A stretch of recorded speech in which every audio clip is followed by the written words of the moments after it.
आम्ही शरद पवार साहेबांना सदैव दैवत मानत आलेलो आहो।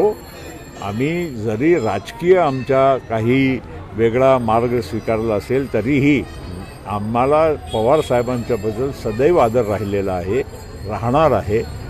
आणि त्यामध्ये जर एकत्र आले किंवा त्यांच्या पवार कुटुंब एक झालं तर आम्हाला अत्यंत आनंदच वाटेल। आणि मी पवार कुटुंबाचा एक सदस्य म्हणूनच स्वतःला समजतो आणि त्यामुळे मलाही या बाबतीत आनंद होईल जर हे सगळं घडून येईल। माझ्या एवढंच म्हणणं आहे की सन्मान कुठे कमी होणार नाही।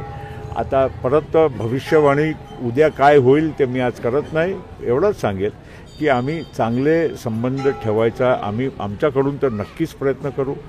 पवार साहेबांच्याकडे अजितदादा आणि आम्ही सगळेच त्यांच्या वाढदिवसाला शुभेच्छा देण्यासाठी गेलो। अनेक लोकांनी तर्कवितर्क, काही त्याच्यात पॉलिटिकल काही नाही।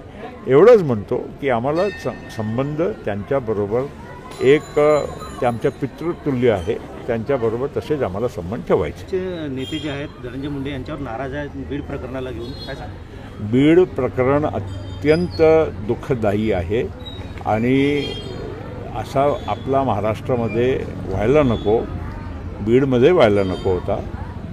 जे झालेलं आहे त्याच्याबद्दल सगळ्यांची चिंता आणि नाराजी पण आहे।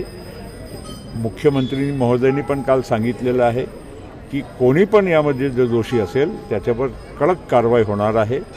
आणि जरी आजपर्यंत काही लोक फरार होते, काल स्वतः सरेंडर झाले आणि याच्या पुढेही जे काही चौकशीमध्ये तपशीलमध्ये जे काही समोर येईल त्याच्यावर कारवाई कडक रीतीनं होणार आहे। कोणी कोणाला कुठेही म्हणजे कोणी बक्षणार आहे असा होणार